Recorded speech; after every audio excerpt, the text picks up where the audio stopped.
This video is for business leaders who want themselves or their employees to be more effective at their jobs by helping them be more confident. And this isn't confident in what you're automatically confident at because you've spent years developing it. Of course, you're confident at the core of your job. Well, what about the things that sit outside the core of your job, or when there's novel things you need to do? This is about how to be more confident in those situations as well, not just the ones that you spent years developing your confidence from. Okay, so watch to the end of this video to get bonus insights and give you more tools as to how to apply this and expand beyond these principles. I introduced some extra ones. So this is part 2 of a 2-part series of a book review from Ross Harris's excellent book, The Confidence Gap. So I would recommend you go there or into the description and you can find part 1, and it is titled How to Be Confident, The Confidence Gap Book Review and Summary, Part 1. I know, originally. So that's the best way to get the whole picture. What I'm going to talk about today is rules 5 to 10, but also with each rule, I have my own variant of it, which I developed separately, and commentary, not for all, but for most. So let's get into this. The first one is rule 5, hold your values lightly, but pursue them vigorously. So the idea of holding them lightly, I really like. To me, this is more about mindset.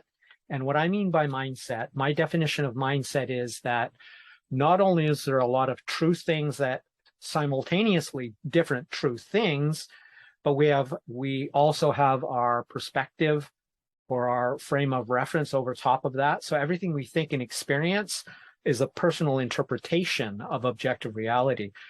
So given that that's the case, we may as well choose the meaning or truth or mindset that best serves us. And that's what I mean when I would talk about holding it lightly. It was like, well, maybe this isn't the best of all the possible perspectives. An example might be if you pay a lot of taxes. That's awesome, because if you paid a lot of taxes, assuming you have a competent accountant, that means you made a lot of money. Or you could just focus on having paid a lot of taxes and complain about it and forget about the $5 million you made last year. Which one serves you better, makes you more empowered, makes you more confident? I'll let you answer that for yourself. I believe this to be true, that you can choose whatever mindset, whatever perspective serves you best, as long as it's true, that is objectively true, and doesn't harm others. Now, that doesn't harm others, that is a true value, not quite what Ross talks about in the book. He defines creativity as a value. I don't see that as a value. Anyway, that aside, rule 6, true success is living by your values. I completely agree with this. Values, however you define them, if you have to violate them to do your job or run your company, it's just going to take all the joy out of it and your life will suck. Let's make it simple terms. Okay. Rule 7 is don't obsess about the outcome, get passionate about the process. And this is tremendously wise. My version of this rule would be outcome goals are useless at creating success, because we usually have zero direct control over outcomes. We can't step on our customers, put a gun to their head, and say, give me all your money, unless you actually do that. But beyond that, we can't control how much money we make in any year. We can only control the things we have direct control over that lead to that income. So focus on the process goals, which are completely within your control, but are directed at an outcome goal you hope to achieve by taking those actions. So by passionately pursuing things, the process goals, that is, within your direct control, you can do that big picture, as in Jim Collins' big picture, not just your mission, but your purpose, your vision. You can do that your entire life until you achieve it or you die of old age trying. So rule number 8 is don't fight your fear, allow it, befriend it, and channel it. I don't entirely agree with this, but I have to admit that I haven't really tried it in the way he's talking about, except to say, I would say channel it. But the way I channel it is mostly by ignoring it. That is, okay, whether it's fear or upset, I wouldn't fight it. I would say your mind can only focus on one thing at a time. So putting your attention elsewhere while not fighting it works best. So you're not fighting it or denying it, you're just ignoring it. You're busy focusing on something you can do something about. And by doing that, your fear will go away, because if you're not focusing on it, your mind is occupied with other things, you will not have that in your mind, because fear is something that is a product of your mind. So he says, for rule number 9, failure hurts, but if you're willing to learn, it's a wonderful teacher.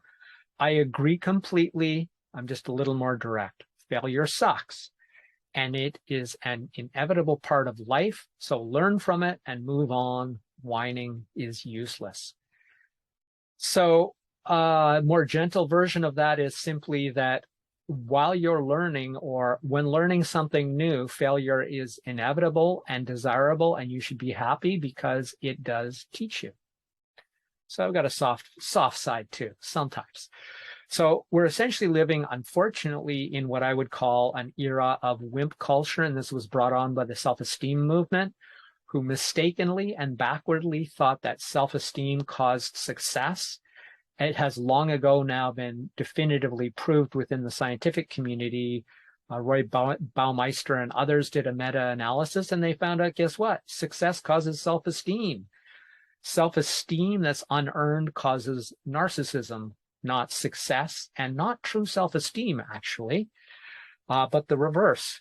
So the cult of the 8th place trophies needs to go bye-bye. So the next one is, and this is just related to what we were talking about, the badass version, as Navy SEALs say, embrace the suck. So when something sucks, embrace it and just do it anyway. So the opposite of that, the sort of wimp culture version, might be embrace your inner crybaby. That is, get in touch with all your feelings, cry a bunch. And you can, and there is good reason sometimes to cry. You just lost someone you loved. Go ahead and cry. You have every right to do that. But to embrace and hang on to your inner crybaby is disempowering and useless, but even worse than that, it's actually harmful. So I personally think the ideal situation in this circumstance is to take the middle path of self-compassion. So if you're fearful or upset, it's like, well, I don't like that, and maybe I don't even feel good about being fearful, but it's totally okay. That is, have self-compassion, but also have the grit to embrace the suck when it's called for. So rule 10 is the key to peak performance is total engagement in a task. I totally agree with this. This is why multitasking is nonsense, scientifically speaking, and in terms of the quality of work or mastery you can achieve by doing multitasking is not there. It's about fully engaging in one thing intensely is where mastery lies. We're going to talk about that in a second, because thank you very much for watching this far. We have now reached the bonus section of insight. So this ties into rule 10 for what we just talked about, and that is deliberate practice and flow. So flow is most closely associated with deeply engaging in peak performance, as Rule 10 described, but deliberate practice is the path to peak performance. That is how to achieve a high level of skill. Flow only occurs when you are fully engaged in an activity and striving near or even slightly above your maximum ability. I've never seen the interpretation about slightly above your maximum ability, because it's logically contradictory, but I will put a link right there to let you, so you can watch that video. It's actually an excellent explanation of flow, though I disagree with that one point. I think it's near the top edge of your ability, not beyond the top edge. So deliberate practice, on the other hand, is when you practice a specific technique, a specific concrete technique or micro skill, which can give you, or you can get objective feedback from via an expert teacher, video camera, recorder, or some other thing. You can learn from that feedback and adjust so you can improve your skill. Now, a perfect example of deliberate practice, which you almost certainly have experienced, was when you learned to ride a bike. The micro skill was not just pedaling or steering, it was keeping your balance, pedaling, sure, but mostly keeping your balance. So that is the micro skill of the whole skill of riding a bike. You got immediate feedback, which is typically the best kind. It was objective. That means you weren't sure whether you were doing it right. You were either falling or you weren't. And with that, plus a teacher, if you had it beyond that, they gave you feedback, which you used to quickly learn to balance well enough to pedal and then increase all your other skills in your bike. That is essentially an example of deliberate practice, but I will put a video link there and in the description so you can see an excellent video narrated by the inventor of deliberate practice to get a wonderful understanding of it. It's very short, but it's actually very, very well done. So if you need any help applying any of these principles that I've talked about today, you're a business leader, you want to be better, prevent problems, and create superior solutions, I can help you do that using neurocognitive leadership and design. Reach out to me through my website at crush-it-club.com, and I will be happy to help you. This has been Crush It Club 208, How to Be Confident 2, The Confidence Gap, Book Summary and Review. My name is Tim B. Green. Bye for now.